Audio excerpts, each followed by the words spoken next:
Hello friends, my self Amit Rai आपके अपने इस YouTube channel math science circle पर आप सभी दोस्तों का स्वागत करते हैं। क्लास 12 फिजिक्स का चैप्टर फर्स्ट। अब आपको इलेक्ट्रिक फील्ड बताना होगा अलग अलग पोजीशंस में। जैसे electric field due to the electric dipole at an axial position, at an equatorial position, at any point. तो तीन पॉइंट्स आपको मेनली यहाँ डिस्क्राइब होंगे। तो ये तीनों पोजीशंस आपको समझनी होंगी। सबसे पहला पॉइंट क्या है आपका? Electric field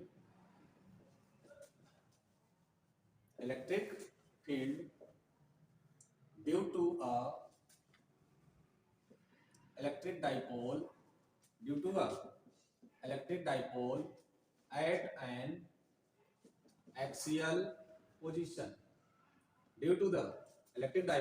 an axial position. Axial position का मतलब होता है कि जो डाइपोल आप बनाएंगे उसी एक्सिस। अब डाइपोल बनाने का कॉन्सेप्ट क्या था आपका कि two equal and opposite charges placed at a small distance. तो हमने कह दिया ये आपका माइनस क्यू और ये रहा आपका प्लस क्यू, है ना। और इनके बीच का जो सेपरेशन हुआ करता था उसको आप क्या कहते थे? 2l। उसको आप क्या कहते थे? 2l। ये तो आपका हो गया डाइपोल। और किस पोजीशन में बताना है? एक्सियल पोजीशन में। एक्सियल पोजीशन का मतलब होता है लड़के इसी एक्सिस, जिस भी एक्सिस में आपका डाइपोल होगा उसी एक्सिस में आपको कहीं बताना है। तो आपको ये पॉइंट सिलेक्ट करोगे। तो सबसे पहले आप लिखोगे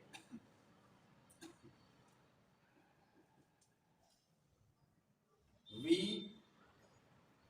wish to determine the electric field at point P at distance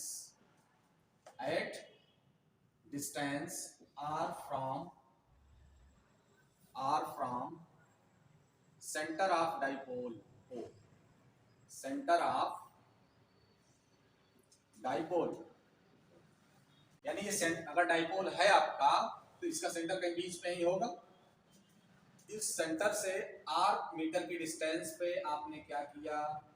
एक पॉइंट ले लिया। जहां पर आपको क्या करना है? इलेक्ट्रिक फील्ड फाइंड आउट करके दे देनी है। तो इस पॉइंट को अगर हम कहते हैं A, जहां पर आपने माइनस क्यू रखा है, इस पॉइंट को कहते हैं B, जहां आपने प्लस चार्ज रखा है, और जहां आपको इलेक्ट्रिक फील्ड कैलकुलेट करनी है वो आपका कौन सा पॉइंट है? P।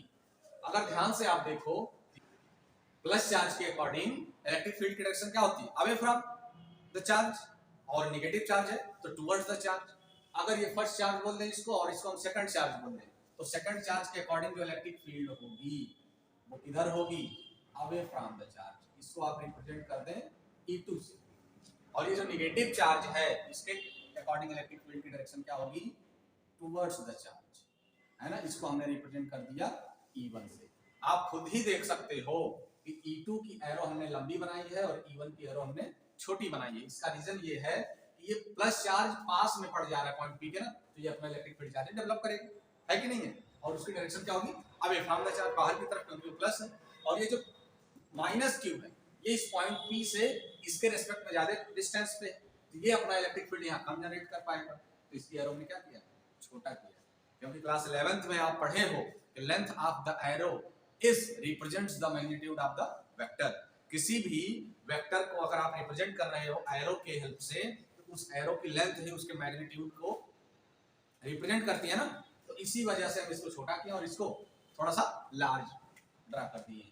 अब देखें आप, डिस्टेंस आप कहां से लिए हैं? सेंटर से आर लिए हैं, लेकिन हमारा चार्ज कहां है?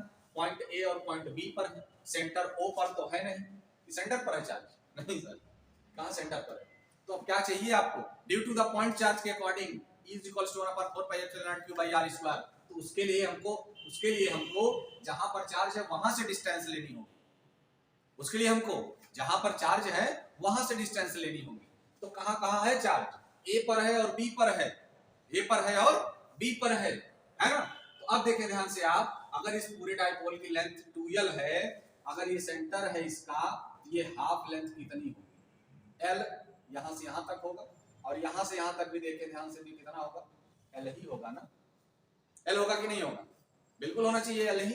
अब अगर आपसे कोई पूछ ले कि एपी कितना होगा और बीपी कितना होगा, जहां पर चार्ज प्लेस किए गए हैं, तो आप यहाँ लिखोगे hence AP is equals to, यहां से यहां तक आर, अगर इसमें हम एल को ऐड कर दें तो ये पूरा बन जाएगा आपका AP means R plus L. ऐसे ही अगर आपको कोई कहते हैं आप बीपी कैलकुलेट करके बताओ, तो यहां से यहां तक है आर, अगर आर से हम इस एल को निकाल दें तो हम आ जाएंगे पॉइंट बी पर, means BP is equals to R minus L, BP is equals to R minus L, कुछ ऐसा, यही ना। अब देखें आप इसमें कुछ और बचा नहीं है, एक बार माइनस क्यू के अकॉर्डिंग फाइंड आउट करिए, एक बार प्लस क्यू के अकॉर्डिंग फाइंड आउट करिए, उसका रिजल्टेंट दे दीजिए, दैट्स ऑल। ठीक है, तो सबसे पहले आप कहेंगे electric field due to the minus charge, इसको आप इवन बोले हो माइनस के अकॉर्डिंग, तो ये क्या हो जाएगा लड़के, पॉइंट चार्ज है ना, पॉइंट चार्ज है और डिस्टेंस पता है, पॉइंट चार्ज के अकॉर्डिंग इलेक्ट्रिक फील्ड कितनी हुआ करती थी, E is equals to 1/4 pi epsilon naught Q upon r square, यही तो फार्मूला आप पढ़े हो भैया, यही पढ़े हो ना। तो अब क्या करेंगे, हम चार्ज को देखेंगे और उसके डिस्टेंस को देखेंगे, बस ये हो गया 1/4 pi epsilon naught Q, केवल मैग्नीट्यूड रखा जाता है, नेचर नहीं, अपॉन में r स्क्वायर, r यानी डिस्टेंस, ये जहां माइनस Q है, यहां से जहां पर आप इलेक्ट्रिक फील्ड फाइंड आउट करनी है, यानी पॉइंट P, यानी AP की डिस्टेंस आप कितना कैलकुलेट किए, r प्लस l, यही दिखा दें आपको, इसको इरेज कर दे रहे हैं ना, इसको तो आप राइट डाउन कर ही चुके होंगे। तो ये डिस्टेंस आपकी क्या होगी, r प्लस l, और अगर बीपी की बात कर लें, ये डिस्टेंस आपकी क्या होगी, r माइनस l। क्लियर दिखाओ, ठीक है।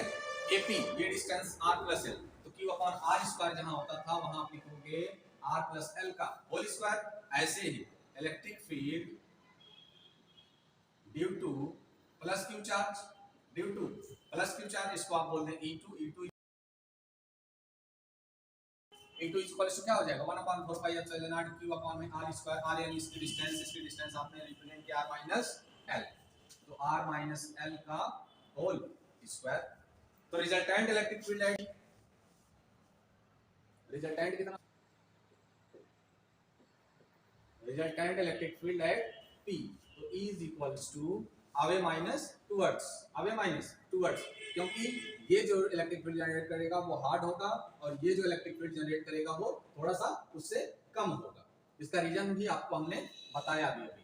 तो ये हो जाएगा लड़के vector E is equals to vector E2 minus का वेक्टर E1, अब दोनों की वैल्यू आप प्लेस करें फटाफट, यही कैलकुलेशन है थोड़ा सा, 1/4 pi epsilon naught Q upon में r माइनस l का whole square minus 1/4 pi epsilon naught Q upon में r प्लस l का होल स्क्वायर। इस बात को आप चाहो तो k भी लिख सकते हो, k q है ना, तो आप कुछ भी राइट करें, दोनों बातें एक ही आप जानते हो। ये हो गया आपका vector E is equals to, common ले लें आप, 1/4 पाई एप्सिलॉन नॉट Q, ये तो कॉमन है, यहाँ बच जाएगा आपका 1 में r माइनस l का whole square minus 1/r plus l का होल स्क्वायर, यहाँ आपको एलसीएम लेना होगा, तो vector E is equals to 1/4 pi epsilon naught into Q, LCM इसका कितना बनेगा भाई, r प्लस l का whole square sir into r minus l का होल स्क्वायर, कुछ ऐसा ही बनेगा। देखो यहाँ माइनस साइन था ना, क्या सर आप भी गलत कर देते हैं, हम लोग लिख दिए थे, आपको मिटा के सही कर दिया, आप लोग तो पेन से लिख रहे हैं। अरे सर देखें r माइनस l का whole square into r plus l का होल स्क्वायर, अब अगर r माइनस l का होल स्क्वायर इसमें डिवाइड दिया जाए तो ये पूरा कैंसिल आउट हो जाएगा, बचेगा ये, इसका मल्टीप्लाई आप ऊपर कर दें, ये होना चाहिए आपका r प्लस l का होल स्क्वायर माइनस का r माइनस l का होल स्क्वायर, यहाँ तो अब आपको a प्लस b और a minus b whole square formula आना चाहिए। ये हो गया vector E is equals to 1/4 pi epsilon naught into Q a plus b whole square, a square plus b square plus 2ab, और यहाँ पर a minus b का whole square, तो a square plus b square minus का 2ab है ना, और नीचे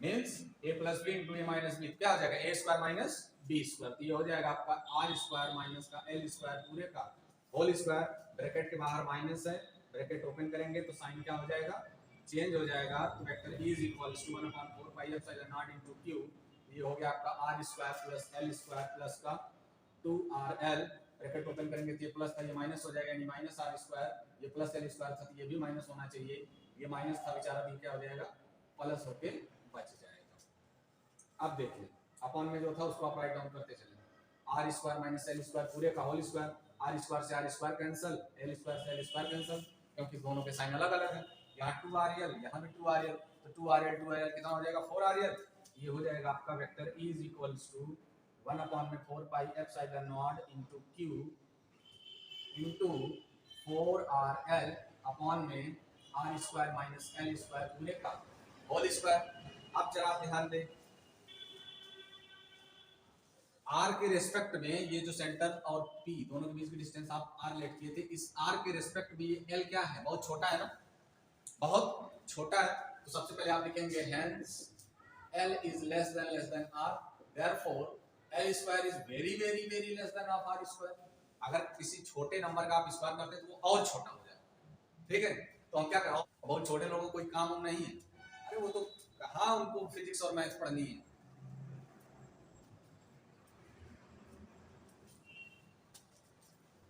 बहुत छोटे लोगों को कोई काम यहाँ नहीं है, तो क्या करेंगे आप इसको नेग्लेक्ट करेंगे, तो यहाँ लिखेंगे आप नेग्लेक्ट ऑफ एल स्क्वायर, ये हो जाएगा आपका vector E is equals to 1/4 pi epsilon naught Q into 4rl upon में l स्क्वायर को आप छोड़ देंगे, ये तो बचा रह गए, ये तो गए, तो r स्क्वायर का होल स्क्वायर यानी r पावर 4 हो जाएगा।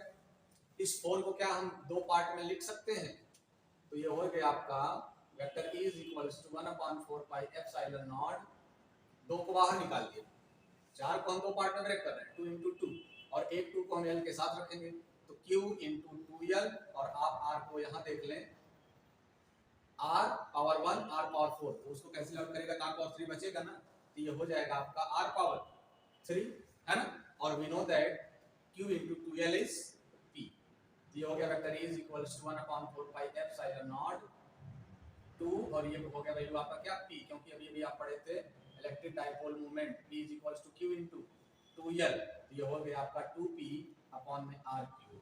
This is the intensity of electric field at an axial position due to the electric dipole. Dipole के अकॉर्डिंग एक्सियल पोजीशन में इलेक्ट्रिक फील्ड उतनी ही आती है, E is equals to 1/4 pi epsilon naught 2p upon में r3, और 1/4 pi epsilon not क्या है, वही कांस्टेंट है जिसको आप k कहा करते थे, और इसका न्यूमेरिकल वैल्यू कितनी होती है 9 × 10 पावर 9, तो आप यहाँ राइट डाउन कर सकते हो फॉर न्यूमेरिकल क्या हो जाएगा E इज इक्वल्स टू,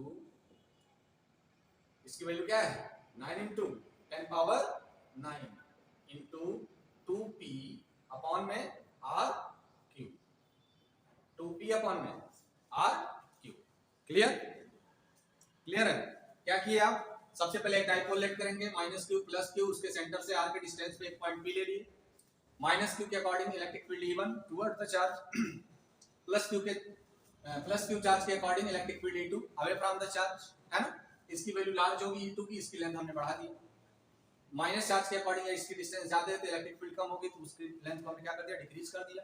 ये जो r डिस्टेंस आपको दिया गया है वो फ्रॉम सेंटर से दिया गया है ना, तो पहले हम वो डिस्टेंस कैलकुलेट कर लें जहां पर चार्ज प्लेस किए गए हैं, तो पॉइंट A और पॉइंट B पर है, पॉइंट A पर जाने के लिए हमको इस L को ऐड करना पड़ेगा, और पॉइंट B को बैक आने के लिए इस L को क्या करना पड़ेगा माइनस। अब हमको पॉइंट चार्ज पता चल चुका है, डिस्टेंस पता चल चुकी है, तो due to the point charge क्या फार्मूला था E is equals to 1/4 pi epsilon naught q by r square, तो माइनस चार्ज के अकॉर्डिंग क्या हो जाएगा 1/4 pi epsilon naught q upon में r प्लस l का होल स्क्वायर, प्लस के अकॉर्डिंग r माइनस l का होल स्क्वायर, रिजल्टेंट देंगे लार्ज से स्मॉल को माइनस कर दो, E2 माइनस E1 कॉमन ले लिए, एलसीएम ले लिए फट से, और वहां डाइपोल मोमेंट P बनेगा P q × 2, ठीक है, धन्यवाद।